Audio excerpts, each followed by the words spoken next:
Saludos mi gente, en esta segunda parte de la entrevista dialogamos con el senador Vargas Vidot sobre sus aspiraciones futuras en la política, sus diferencias con Alexandra Lúgaro y sobre su rol siendo minoría en el Senado. Que lo disfruten. Yo quería preguntarle ahora un poquito más para acá, ¿qué fue lo que pasó en su vida que decidió irse a la política, salir de la cuestión comunitaria como tal, del mundo privado, entre comillas, para pasar a la política? ¿Cómo tomó esa decisión? Lo que pasa es que en ese momento que yo les estoy explicando, empieza a entrar una consideración diferente en la construcción de una nueva conciencia, que es la introducción del sujeto político. Ahí es donde empieza esto que tú ves hoy.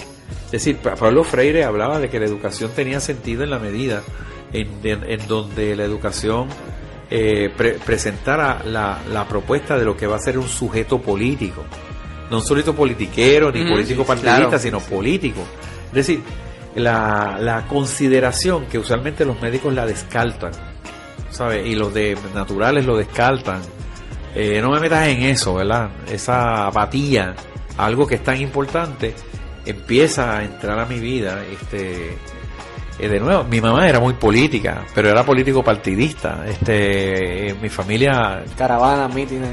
Sí, mi familia, nosotros teníamos, mi abuelo fue cadete de la República, de la Nación. Okay. Era cadete, o sea, vestía con pantalón blanco y camisa negra, llevaba un fusil de palo. Mi mamá, el apodo de mi mamá era Cocó. Y se lo puso Don Pedro porque era vecino de nosotros en el Viejo San Juan, y le traía caramelos en aquel tiempo a mi mamá. O sea, lejos de Don Pedro Albizu de las librerías y de las discusiones pendejas que se dan en la academia, ese ser humano, ¿verdad? Así que esa política siempre estuvo ahí. Okay. ¿Entiendes? O sea que por un lado la fuerte influencia de esa parte que hoy le llaman izquierda, pero también mi mamá, entonces, por otro lado, se va por otro lado, y mi mamá es estadista, fue estadista hasta la muerte. Era lo contrario a los melones. Porque o sea, yo conozco cantidad de amigos míos independentistas que nunca han votado por la independencia, siempre han prestado su voto. Sí. Así que, mira, yo hasta los saludo de esa forma. Mira, este es mi amigo que es independentista, lleva 20 años siendo independentista, pero nunca votó por la independencia. Entonces, eso pasa mucho. Pero mi mamá, por ejemplo, era una estadista de que el primer discurso de Romero Barceló para alcaldía lo dio en el balcón de mi casa. Oh, wow. ¿Ok? Y sin embargo, muere su último voto, y sabrá Dios los otros, pero era obvio que, como yo en ese caso tuve que entrar con ella porque ella no podía, y tuve un permiso para entrar con ella, a ver cómo ella, ayudarla a votar, ¿verdad? Pues su último voto fue por Edwin Irizarry Mora, elecciones de 2004, candidato a gobernación por el Partido Independentista Puertorriqueño, un gran hombre que hubiera sido un gran gobernador, economista, sí, y un gran ser humano que se ganó el corazón de mi mamá, una estadista de corazón de rollo, tú sabes, era lo contrario, así que todas esas influencias, pero yo esas las había como puesto en una gaveta, ¿verdad? Pero pues por las contradicciones que tenía. A mí me arrestaron en Vieques y mis papás, para que tengas una idea, mis papás no me dejaron de hablar un año por ese suceso, por ser independentista, sí. Pero cuando entro a la política eleccionaria es cuando empiezo a darme cuenta que, siendo director de iniciativa comunitaria, no bastaba con asumir posiciones políticas, no ideológicas, sino políticas. Claro. Sino que era obvio, y es todavía obvio, que Puerto Rico está en pañales en cuanto a una participación genuinamente directa en la delineación de lo que es la política pública en el país. Nosotros siempre hemos delegado vicariamente en los hombros de cualquier mesía las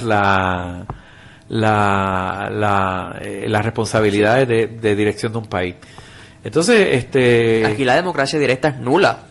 No, pero acuérdate, yo estuve en Suiza. Claro, ahí eso es el estandarte. La gente vota todos los días. O sea, si tú tienes 300 personas que quieren cambiar el tráfico de un lado al otro, alrededor de una plaza, dependiendo el asunto, tú unes 200, 300, 500 personas, hacen como si fuera un tipo de affidavit, y enseguida el gobierno federal de Suiza determina sobre ese cantón unas elecciones, y las elecciones, los sitios de votar no se erigen en el momento. O sea, hay sitios de votar en los supermercados, en el sitio de trabajo, ¿no? Yo he visto que es hasta al aire libre. Entonces, tú no tienes que parar de trabajar para ir a votar, es lo que te quiero decir. O sea, es una cosa cotidiana, no hay nadie allí que te esté representando, porque tú mismo decides cuál va a ser tu política. Entonces, pero entonces en este caso, mira, estas puertas de este Capitolio, de estas oficinas, incluyendo esta misma oficina que yo ocupo hoy,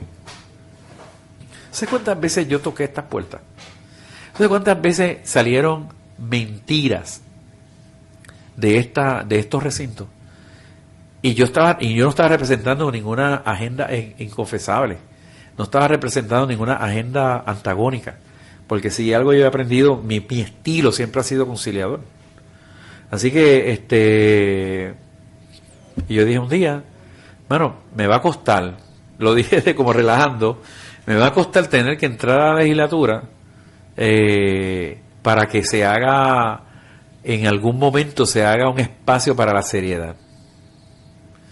Y ahí es donde alguien me oyó y entonces empezamos, oye, Chaco, ¿por qué tú no de verdad no consideras? Y empezamos a hablar del tema, y hablar del tema, y hablar del tema. Y ¿con un grupo de amistades o cómo se tomó esa decisión final y firme de aspirar? El grupo de amistades es que yo hago rondas en las calles. Okay. Y la gente que hace rondas conmigo son como que automáticamente se vuelven mis panas.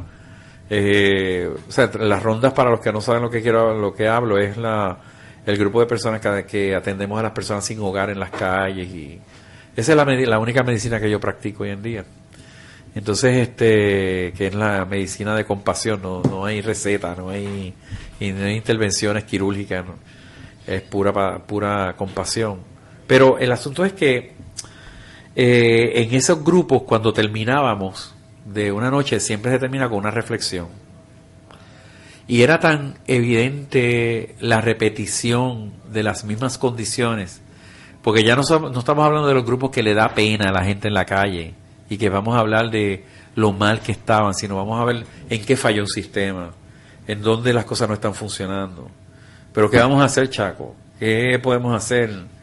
Y entonces todo el mundo empezaba a disponerse en sus áreas de trabajo a hacer cambio.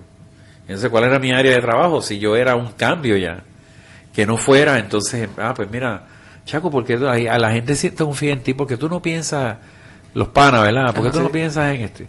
Un día, yo estoy en la Universidad Sagrado Corazón y me invitaron, precisamente, hay una facultad fuerte de justicia criminal o justicia algo. Debe ser justicia criminal. Justicia criminal, ¿verdad? Sí. Entonces me invitó la profesora y un profesor, y cuando llegué allí era para hablar sobre la posición de las mujeres en la de ambulancia. Okay. Yo llevo toda una presentación, ya yo estoy aquí, en ese momento ya yo he estado hablando en radio, porque estamos próximos a las nominaciones, ¿no? Todavía no estamos cerca de la política, pero me va a costar a mí, amenazando yo, me va a costar a mí, ya estoy verbalizándolo, tenerme que meter en la legislatura, y desde allí entonces, y los analistas y la gente que me entrevistaba me decía, pero piensa meterse en la política. Y era, bueno, metido en la política, ya estoy. Ajá. Pero era así, ¿verdad? Como de afuera. Proceso electoral. Entonces, sí. Pero el proceso electoral no, exacto. Entonces, en ese momento yo doy la conferencia, y en algún momento de la conferencia digo, bueno, lo que ha pasado aquí es que como en VIH decimos, el silencio es igual a muerte. Me parece que aquí Puerto Rico necesita gente que se atreva a expresarse y que se atreva a reclamar los foros que hoy en día están repletos, ocupados por quienes han trastocado la confianza de la gente. Pero esto se lo estoy diciendo, yo no se lo estoy diciendo a ustedes en esta entrevista, esto es lo que le estoy diciendo a la gente en esa conferencia. Así que nuevamente me va a costar a todos nosotros pensar quién va a ser aquí el alcalde, quién va a ser senador, quién va a ser, y de momento alguien de la audiencia dice, pero ¿y usted se atrevería Y bueno, yo estoy dispuesto a lo que sea, con tal de que cambiemos. Y entonces cuando terminó la conferencia vienen unos estudiantes de comunicaciones en un acto que lo digo aquí mismo de muy poca consideración, pienso yo, porque igual que estamos aquí compartiendo, los estudiantes me dicen, tenemos una asignación porque tenemos que entregar un artículo, esos son de comunicaciones, y nos permite una entrevista para la clase. Y yo digo, sí, claro que sí. Y entonces me hacen una entrevista que yo creo que es para una calificación A, B, C, ¿no? Claro. Puntos. Y así no es que lo creo, es que así me lo afirman. Entonces después que termina, el joven dice, eran dos, pero el joven dice, y una pregunta, si le dan a escoger en el área política, ¿por dónde usted competiría? ¿Por dónde usted entraría a la política eleccional? ¿Por la Cámara de Representantes? Él dice sí. Y yo le digo, no, yo sería senador. Yo entraría por el Senado. ¿Y por qué por el Senado? Y le explico, ¿no? Ignorancia, en realidad todavía la explicación que di en aquel momento, ahora que sé un poco más del Senado, pues no era tan... No era lo que se imaginaba. No. Pero lo digo así. Sorpresa. Al otro día, en primera plana, se filtró. Vendieron la noticia. Pues ya sé. Valga Pidot declara que va para el Senado. Y eso fue como que ¿dónde me metieron? Viral, se metieron eso fue y con qué tú vas a hacer la campaña, con qué no sé qué. Recuerdo que la primera entrevista que me hacen formar en televisión es el primer programa de análisis político de la precampaña. Uh-huh. Que lo hace quizás ese mismo profesor que te dijo eso.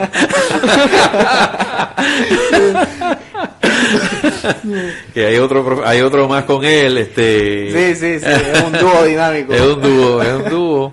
Y me hicieron bullying.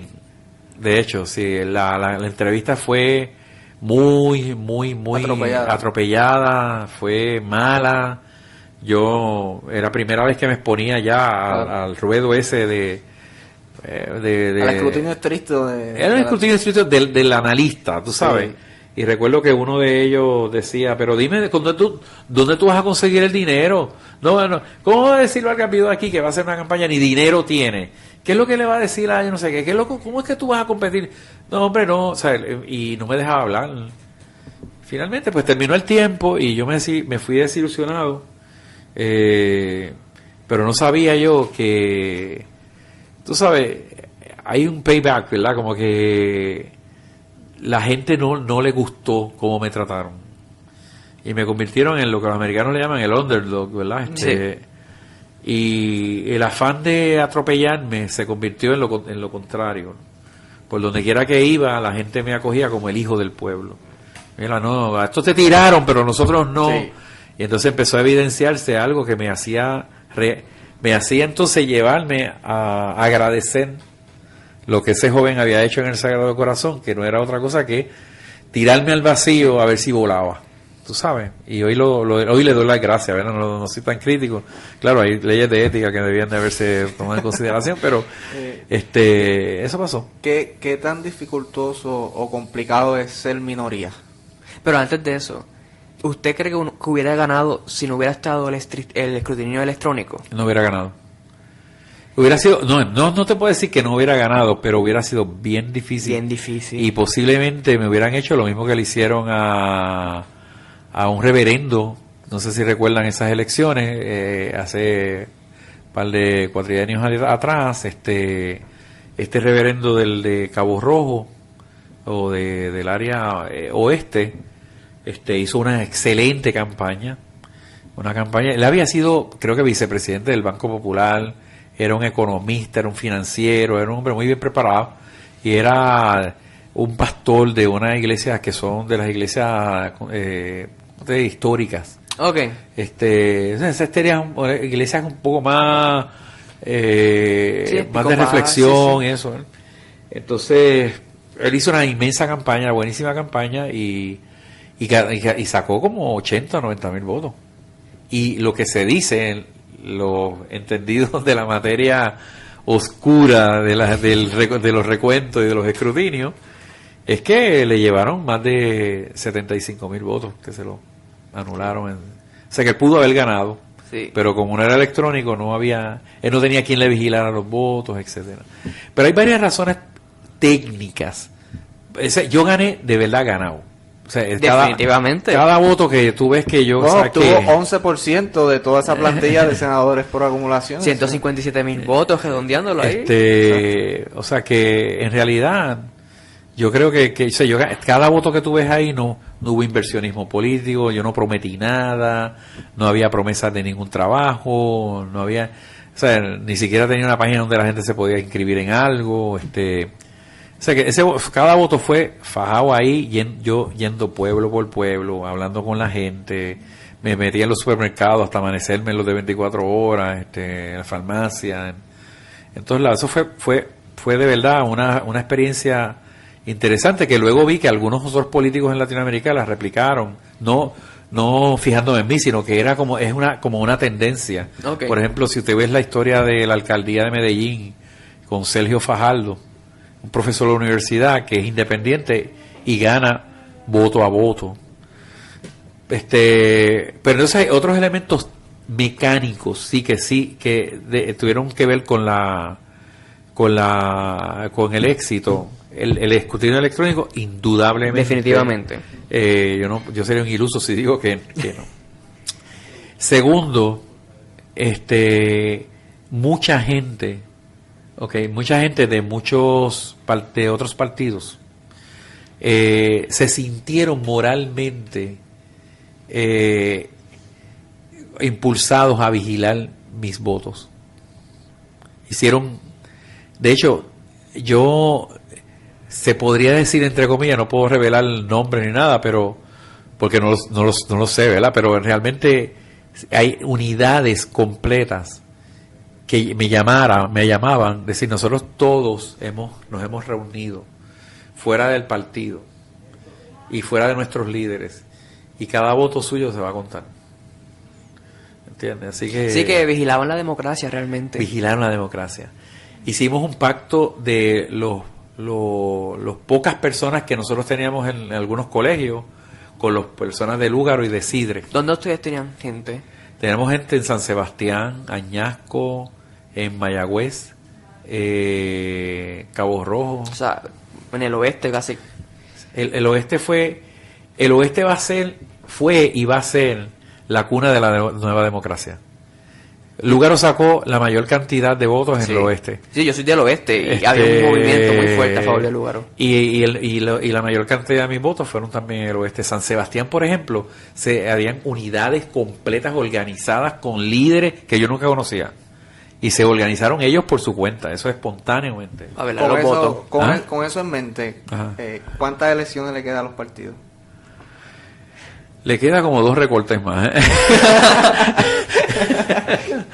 2 recortes más. Sinceramente, no, sin exagerar, estas próximas elecciones van a revestir para ellos un desafío bien interesante por la inmensa precariedad moral que tienen. Sí. Es muy, muy difícil ahora para los partidos sostenerse. No entusiasman, no prenden.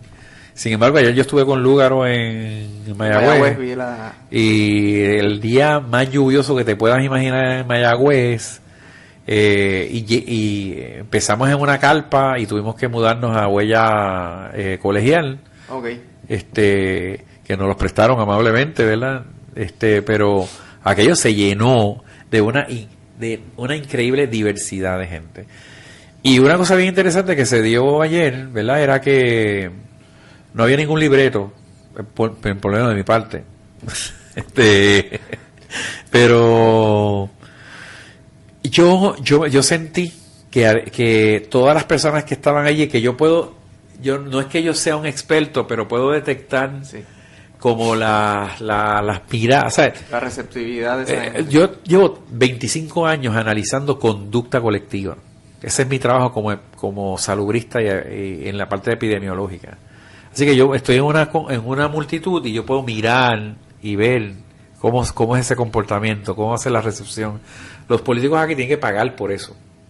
Pero interesantemente, la muestra de gente que estaba allí era de la gente de hardcore de izquierda y hardcore de derecha. Y en otras circunstancias, aunque siempre sale uno que otro, pero en otras circunstancias me hubieran interrumpido, porque mi mensaje no es un poco diferente al de Lúgaro. Yo creo en los puentes de conciliación. Yo pienso que uno de los graves problemas que tenemos para llegar a una concertación política genuina es la fragmentación que tenemos como pueblo, como culpa de las mismas estrategias de los grupos, de todos los grupos, sobre todo los grupos de izquierda de donde yo vengo. Porque grupos de izquierda nos hemos sentido felices con ser élites. ¿Entiendes? Sí. La izquierda se divide y se divide y se divide. Y todo el mundo quiere ser el Che Guevara. El más puro, el más puro. Sí, no. Y entonces se vuelve insensible, implacable.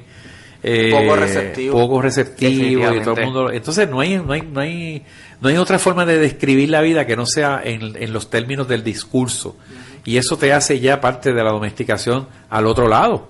O sea, hay una domesticación del capitalismo brutal, todo el mundo la ve, ¿verdad? Pero hay también una domesticación de la izquierda. Entonces, esa es más peligrosa para mí, porque yo estuve ahí domesticando gente. Así que, ¿entiendes? O sea, yo he llevado palos en esa escalinata ahí, en huelgas de camionero, que yo nunca he guiado un camión en mi vida. O sea, sin sentido, ¿no? El sistema es malo, punto. Los senadores son pillos. Eso no es así ya. O sea, claro. Hay que empezar a ver, ¿sabes?, los valores de toda la gente. ¿Por qué hoy tenemos a los religiosos luchando contra las comunidades LGBT? Es que eso es una ofensa a la humanidad, ¿sabes? Que se luche contra eso. O sea, ¿por qué, mano? ¿Por qué? O sea, ¿qué razonamiento inteligente? Más allá de dogmático. Es que ni siquiera dogmático, mano. Es tú ignorar la historia, ignorar el contexto histórico. Es que caprichosamente a ti te dio con excluir y demonizar. Pues entonces eso mismo pasa en la política. Yo recuerdo una reunión del PSP. Imagínense de dónde yo vengo. Sí. Para los que no sepan lo que es el PSP. El Partido Socialista Puertorriqueño. Que viene esa es la tendencia más... Viene del MPI. Exactamente. Movimiento por Independencia. En República Dominicana yo milité en un partido muy parecido al MPI, al movimiento. Okay. Se llama Unión Patriótica. Y eso es el brazo armado. Eso es el brazo armado. En República Dominicana, el Partido Comunista, todavía es Partido Comunista ya, es un partido de elitistas, okay, de gente rica. Los ricos son los que se pueden dar el lujo de estar 10 horas pendejeando, hablando de la reencarnación del cangrejo toda la vida sin resolver nada, porque al fin y al cabo se montan en su Volvo para ir a vivir en el viejo San Juan y pagar 1.300 pesos de renta. ¿Ok? Y entonces pasear su dálmata. Es un buen ejemplo. Y tomarte una tacita de café con algún artista de la plástica. ¿Sabes? Yo lo digo, yo soy libre, hermano. Sí. Entonces, viaje que se dan. Pero es que me lo di yo, por eso también lo digo. Se lo digo. O sea, mano, si es eso. Y tenemos que romper eso. O sea, aquí... Fíjate que esto es un paréntesis que estoy haciendo, pero el partido que más elementos liberadores ha promovido en su gestión de gobierno son los partidos estadistas. Yo como líder comunitario, todas las veces que viene un gobierno popular, a las organizaciones comunitarias nos pelan. Cuando viene un partido estadista que es retrógrada, que es lo contrario, que es la representación del republicanismo malo, y sin embargo tú ves Boricua ahora la exaltación de la bandera, no sé cuánto, o sea, es una contradicción, porque los estadistas no saben por qué son estadistas. Una constante dicotomía. Sí, no saben. Y realmente yo pienso que los verdaderos independentistas aquí todavía no lo han descubierto. Bueno, hay gente que dice que el principal culpable de que Puerto Rico no se ha estado es el mismo PNP. Y son los mismos PNP. Yo pienso, no es que yo lo pienso, sí. No, eso no es una teoría, yo creo que sí. Yo lo pienso firmemente. Y yo pienso que la razón por la cual nosotros no somos una república son los independentistas. No desean ganar. No desean ganar. Entonces, bueno, el asunto es que, bueno, esas cosas pasaron, ¿verdad? Y yo no sé ni dónde yo estaba. Volviendo al tema de mi pregunta, ¿qué tan dificultoso es ser minoría? Pues no, mano, mira, depende si tú vienes a improvisar.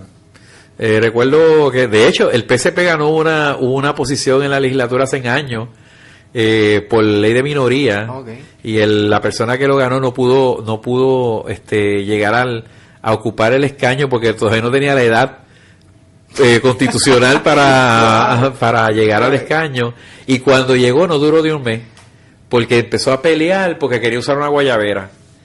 ¿Entiendes? Y entonces, el código era por corbata. El código todavía lo es, pero lo que tú tienes que hacer es entender a qué tú llegaste aquí. ¿Cuán difícil es ser minoría? Depende de cuán claro tú tienes tus objetivos. Si mi objetivo era estar en contra de todo o abstenerme de todo, para eso no se necesitan ni 2 neuronas activas. Estar a favor de todo no se necesitan dos neuronas activas. Pero reflexionarlo todo, ahí está la transformación. Entonces, ¿cuán difícil es? Desde la perspectiva cerrada del antagonismo puro, adversativo, que nos mantiene fragmentados, debe ser jodidamente difícil. Pero desde una perspectiva estructurada en el cambio y la transformación de un pueblo, que es la que yo creo, entonces la mayor parte de mis esfuerzos van dirigidos a provocar la construcción de puentes donde los seres humanos nos demos cuenta dónde coincidimos en lo esencial para que partamos de ahí, porque hemos estado años señalándonos en dónde somos diferentes. Sí, es como un papel de mediación. Lo es porque hay momentos en donde un pueblo necesita una amnistía social. O sea, Pepe Mujica no pudo haber llegado solo. Definitivamente. Tuvo que hacer alianzas. A mí me encanta, si no lo han visto, en la entrevista de Pepe, cuando habla sobre si es socialista o es de izquierda. Si es de izquierda, si lo pueden considerar de izquierda. Sí, creo que la he visto. ¿Entiendes? A mí me gusta mucho Pepe. Sí, tú eres un fan. ¿Tú sabes? Yo también. Yo a veces... y yo digo, wow, mano. Su filosofía de vida es... Pero claro, mano, el tipo de momento se da cuenta que genuinamente el asunto de las polarizaciones de las ideológicas se vuelven sectaristas y dogmáticas, no construyen país. Y nosotros ya lo hemos visto. Aquí nosotros llevamos, de momento el Congreso, hace par de años, que tiene que decirlo, no, ustedes son un territorio.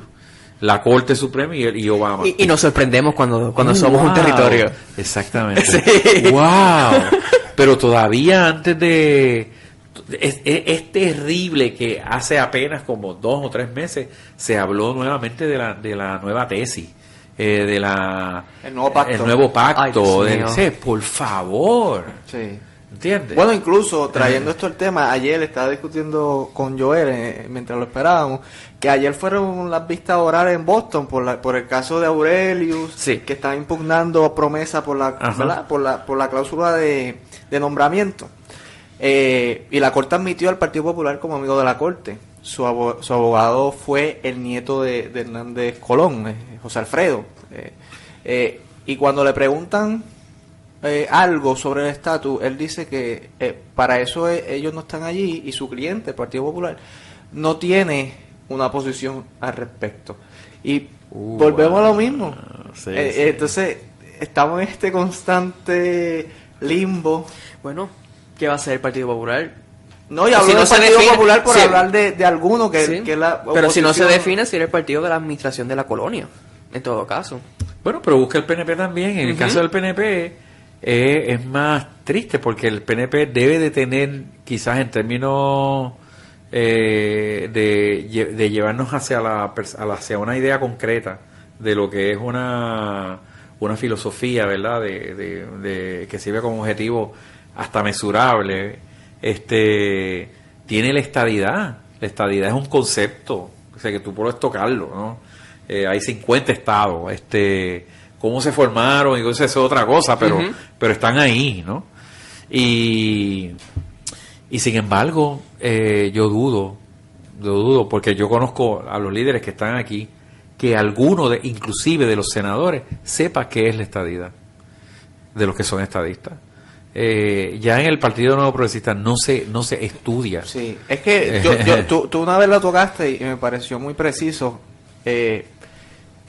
Los partidos hoy en día no, desde siempre, han tratado de secuestrar ideológicamente A la gente, sí. a sus masas. Sí.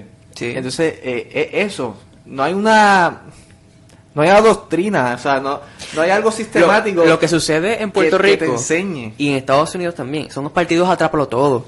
Entonces lo que queremos es atrapar los más votos posibles, vendo la ideología. Entonces, por eso tengo gente que no sabe ni siquiera lo que es la estadidad, pero como vende, porque hay una población que todavía es receptiva. Y también otra cosa, yo no sé si te estás dando cuenta que también quizás los partidos estén promoviendo el sentido de la idea de sentirse defraudado, porque el sentirte en esa indefensión permanente política te lleva a la no participación. O sea, nosotros tenemos un gobierno que fue elegido con el 42% de los votos. Eso en cualquier país hubiera sido un problema. Sí. Tendría que haber ido a una segunda vuelta. Sí. Entonces, segundo, nosotros tenemos 58% de la población que no manda. Es la mayoría, no está en la mayoría. Por lo tanto, ¿cuán fácil es ser minoría en mi caso? Pues mira, yo pienso que es la mejor posición del mundo, porque yo represento 58% de esta nación. Y además de eso, no es que ya no es una 58% silente, es que la gente ya manifiesta su pesimismo, manifiesta su coraje, su desconfianza, y los propios partidos se sienten sin herramientas para repartir juguetes y dulces que antes entretenían la conciencia de la gente. Ya la gente aprendió a coger la nevera y a votar en contra o no votar. Y a romper con el pensamiento, la idea de sus padres también. Sí, y ya no está el sentido de lealtad. Entonces, tú ves las reuniones para otro lado, las reuniones del Partido Popular son reuniones, perdonen, pero de ideas fosilizadas. Lo que les falta es sacar la mesa de dominó, como hacían en los comités antes, porque yo vengo, parte de la vida de mi mamá fue ser del Partido Popular, pero full. Y mi mamá hasta limpiaba el comité en San Juan. Y los viejos estaban jugando dominó. El comité se abría, era es como la iglesia, ¿sí? ¿Para dónde va Chaquito? Vete para el comité, mami. ¿Entiendes? Nadie me preguntaba si era para el comité de Partido Nacionalista. En San Juan había un comité del PAC, del Partido de Acción Católica. Había comité de los republicanos, que yo nunca supe dónde estaba, porque mi mamá odiaba. Es un estadista que odiaba a los republicanos, esas cosas así, sí, ¿verdad? Sí. Pero yo decía, mami, voy para el cine. Me dejaba ir chiquito, me dejaba ir al cine solo, y yo entraba a las 11 de la mañana y salía a las 11 de la noche. Y ahí estaba jorobando por todo el cine, corriendo con una muchachería, y el tipo del alumbrador detrás de nosotros para sacarlo del cine. Y nunca ni siquiera veíamos la película. Y mi mamá decía, ¿qué película vieron? Yo no me acuerdo. Nunca veía. Pero esa era, ibas al comité. Y en el comité había agua fría. Ajá.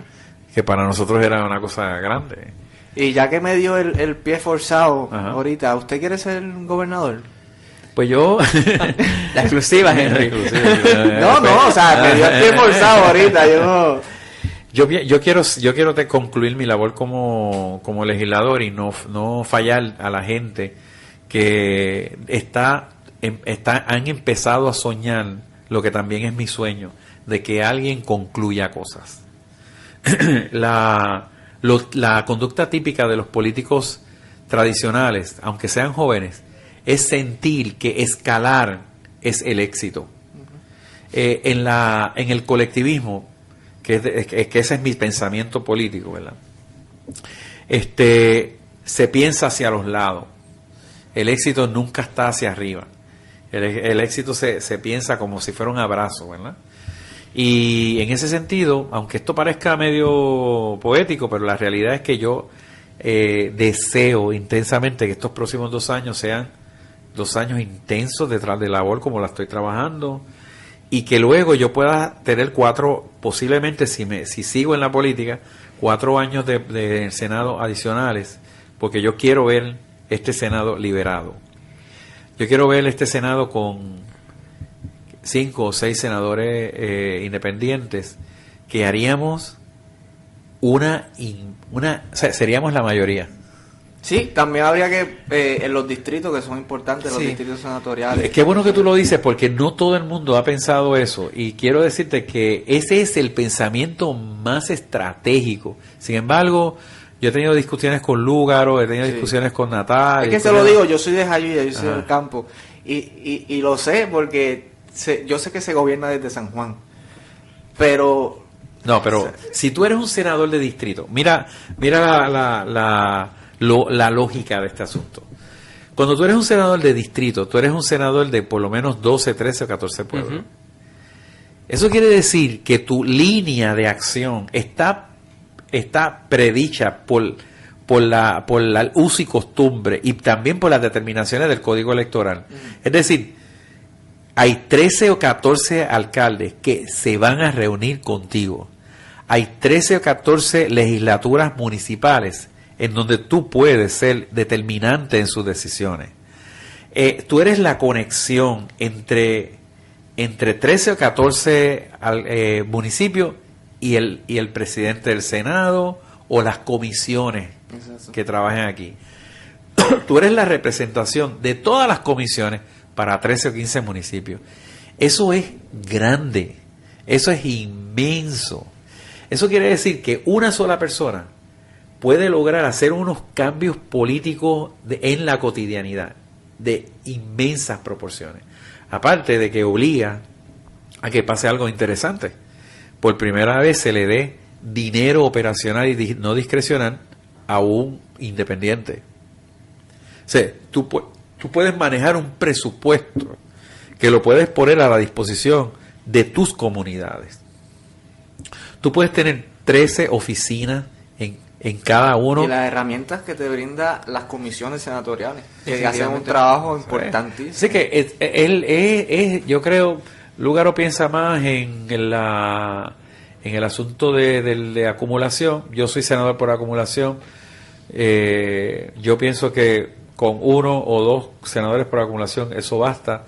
Si fuéramos creo que es la pretensión de los movimientos que son eventualmente, que hoy en día son pseudopartidos, pero eventualmente van a ser movimientos que se conviertan en partidos por petición. Ujú.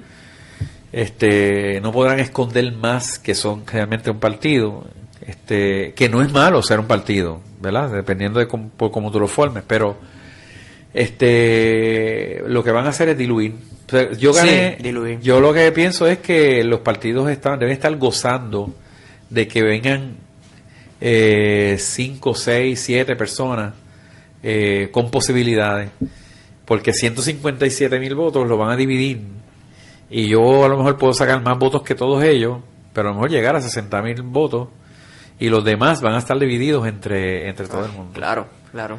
Eso es una lógica que debe de aprender todo el mundo, pero ellos no lo aprenden. Yo quería hablar sobre un proyecto en específico que me llamó muchísimo la atención. Fue el proyecto para crear la ley contra el discrimen por condición social de ex convictos. Sí. Que se tuvo que retirar, según vi en la oficina de servicios legislativos. ¿Qué pasó allí? Ese es el 372. El 372 es que desgraciadamente lo asignan a la Comisión de Gobierno y no a la Comisión de Seguridad, que dirige un gran caballero. Henry Newman es un senador que yo distingo. Eso es lo chévere de ser un senador independiente, que como uno no tiene esos corajes y esos odios políticos, ¿verdad? Pues puede encontrar las virtudes donde están, y eso no quiere decir que te estés entregando ideológicamente, ¿verdad? Pero desgraciadamente fue a la Comisión de Gobierno. Yo creo que tiré el proyecto quizás por mi ignorancia a destiempo, porque en ese momento el senador Romero tenía una gran influencia en todo. Entonces él prácticamente lo pide y él vacía todos sus absolutos y completos prejuicios. Yo creo que él es abogado, bueno, con mucho respeto, ¿verdad? Pero me imagino que nunca habrá estado en alguna corte que tenga que ver con lo criminal, y tenga que ver con la condición de ex convicto y de la reinserción social, nada de eso. Creo que él habrá estado en asuntos corporativos o laborales, pero digo, no está mal, ¿verdad? Pero eso es lo de él. Entonces ese proyecto, fíjate que este es el mismo proyecto que tira, no sé si viste el mensaje, el perdón que hace el presidente de Canadá, creo que recuerdo, sobre cómo han maltratado a la comunidad LGBT en Canadá. Sí, y eso él salió en la prensa. pide perdón y llora. O sea, pero él, ante eso, ya ha presentado lo que se llama el C-16, que es un proyecto donde se prohíbe el discrimen por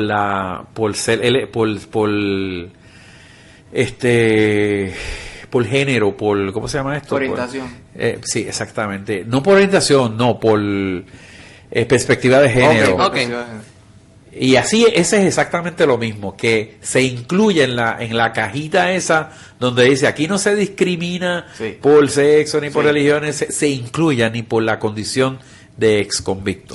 Yo leí su borrador y me pareció un proyecto progresista, de avanzada. El proyecto estuvo trabajado bien fuerte. Y leí la base constitucional y a mí me convenció porque se basa en la dignidad del ser humano, que lo dice nuestra constitución. Y el discrimen por condición social está allí también. Y a mí me encantó. Estamos hablando de una persona que cumplió cabalmente su sentencia y que no tiene por qué cumplir una segunda sentencia social. Perpetua.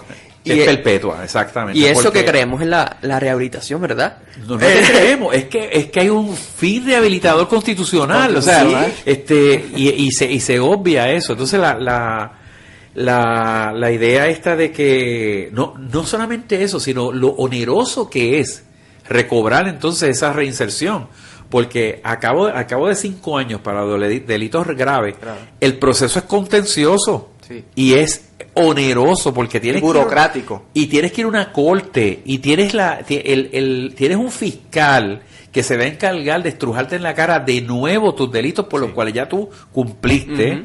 Le tienes que pagar abogado, tienes que y es puro, porque creo que yo estuve 6 meses con asistencia legal en Ponce y fue una grata experiencia porque pude vivir varias cosas allí y eso que usted dice es muy cierto y el trámite es con el cuartel general de la policía que está en San Juan, que entonces hay que borrar todo ese récord y es una cosa bastante bueno, de hecho nosotros durante la investigación que hicimos para ese proyecto nos dimos cuenta que cuando se borraba en el departamento en la rama judicial no se borraba en la policía, y cuando se borraba todavía es un revolú. Bueno, el asunto es que el senador y su grupo de trabajo, sobre todo su grupo de trabajo, cogieron el proyecto y los masacraron. Sí, después yo vi las enmiendas y quitaron su esencia. Le quitaron todo, básicamente, y entonces lo que hicieron fue como un premio de... hicieron el mismo efecto de El perro y el hueso. Le tiraron una bolita al perro, un huesito para que se entusiasmara con una cosa que otra. Ese proyecto incluye la estrategia de Obama de Ban the Box.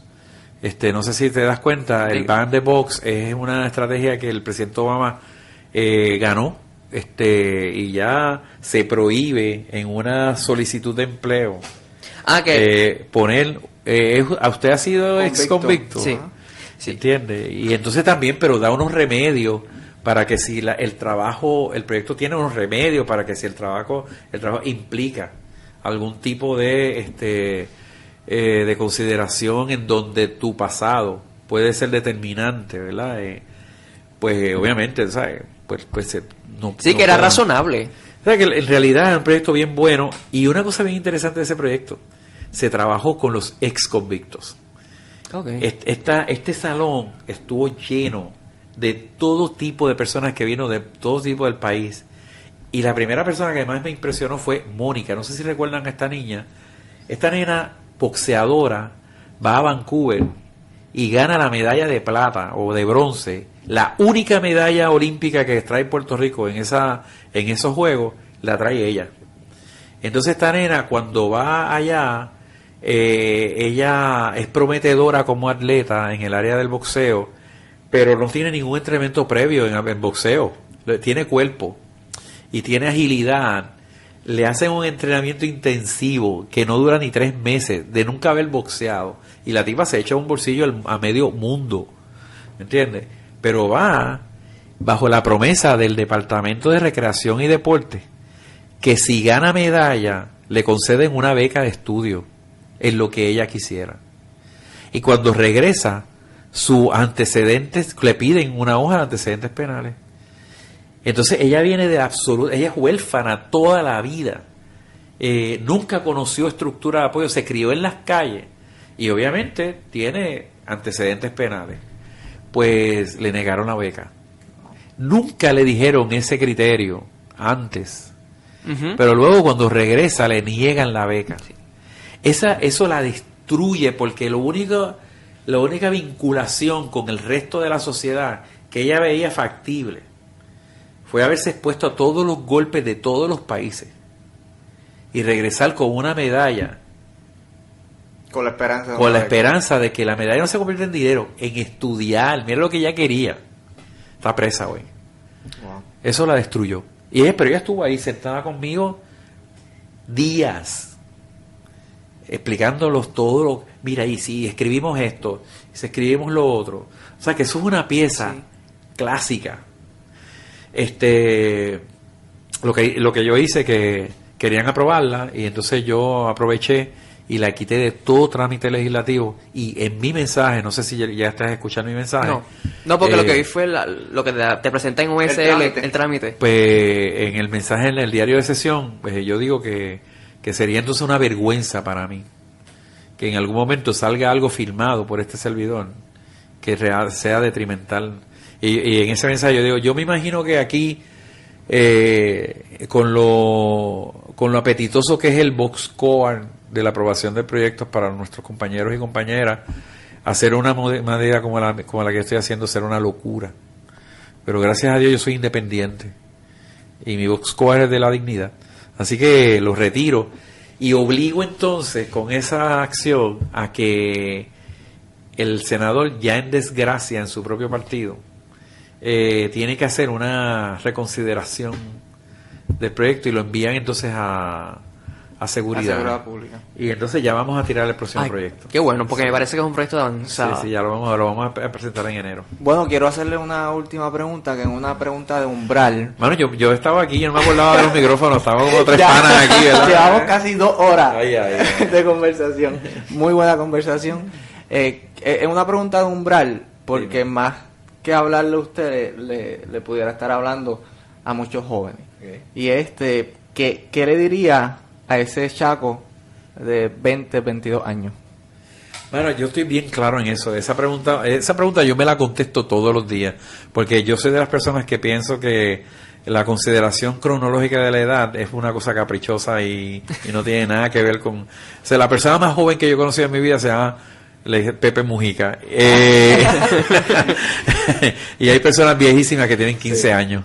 Yo le diría que no pierda, jamás lo que ayudó a este servidor a moverme hacia adelante es que nunca perdí la capacidad de soñar.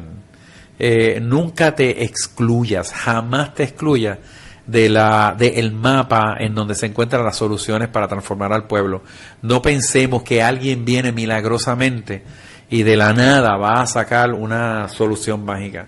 La solución mágica está en nosotros. Entonces quiero sazonar esto y para terminar, ¿verdad?, con una anécdota que yo creo que sí le habla a esos 22 años. Hace mucho tiempo, yo estando en 3er año de escuela superior, a mí me botaron de la escuela. Y mi madre pasó la vergüenza de estar enfrente de la directora de la escuela, que en forma malvada nos reunió a los dos, éramos 3 en esa mesa, y le dijo a mi madre que jamás pensara en gastar dinero en universidad para mí, porque yo no servía. Yo no era persona de universidad, que si iba a hacer alguna inversión en mi educación, fuera en albañilería o en algo que sea manual. Hoy en día sí, los cuadros que ustedes ven alrededor son míos. Sí, tengo mucha habilidad manual, aparentemente, y arreglo todas mis cosas en mi casa, etcétera. Y esta mujer de séptimo grado, salió de esa escuela conmigo en silencio, porque ella hacía miles de sacrificios para que mi hermanito y yo estuvieran en la escuela. Yo creo que la persona de 22 años tiene que considerar cuántas cosas han pasado para que tú a los 22 años estés donde estés. A veces no lo tomamos en consideración. Parece que vivimos de minuto a minuto. Y mi mamá era un peligro, porque mientras más en silencio estaba, el coraje era mayor. Y yo prefería que me saltara a Guarnatá de inmediato a que se callara la boca, porque sabía que mientras más tiempo ella se tardaba en expresarse, ella se iba y el coraje y la manifestación de su coraje iba a ser mayor.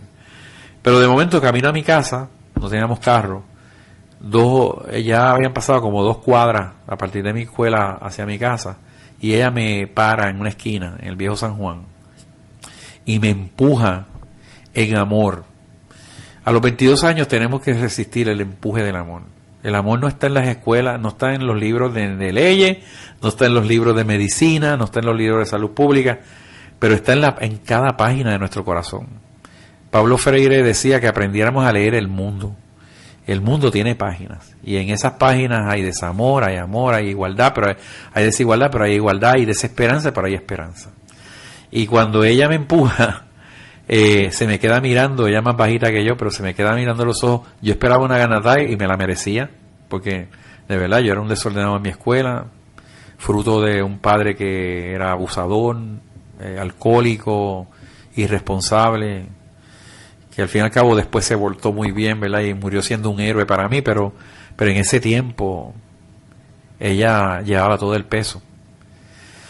Y me dijo, mirándome a los ojos, Chaquito, como todavía me decía, me dice Chaco, si tú crees lo que dijo la pendeja esa, tú no eres mi hijo. A alguien de 22 años, si tú crees lo que dice una sociedad que te invisibiliza, que no te toma en cuenta, que en la cual tú eres una sombra, entonces que tú no eres hijo de esta patria.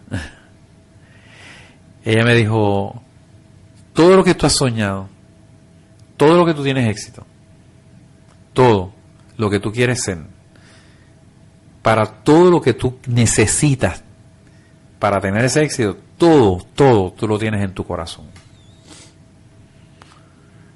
Así que eche para adelante. Bueno, con esto terminamos sin palabras, pero con un gran grado de reflexión. Así que le agradecemos, senador. Necesitamos abogados, hermanos, que crean en la justicia restaurativa, en la justicia holística, que vuelvan a poner en la agenda de los estudios al ser humano. Yo le enseño a mis estudiantes de la Escuela de Medicina que no se atienden laboratorios, se atienden personas. En las leyes y en las cortes deben de atenderse nuevamente humanos, no escritos. ¿Entienden? Hagan ese trabajo. Bueno, senador, muchas gracias. Muchísimas gracias por estas 2 horas de muy buena conversación. Sí, así que se lo agradezco. Ya ustedes son mis panas aquí, así que tienen que venir más a menudo. Gracias. Para que me enseñen a hacer esto. Sí, claro que sí. Así que gracias, bueno. Joel. Y a ustedes, nuestros amigos y amigas, los esperamos en una próxima ocasión de En Contexto. Hasta luego.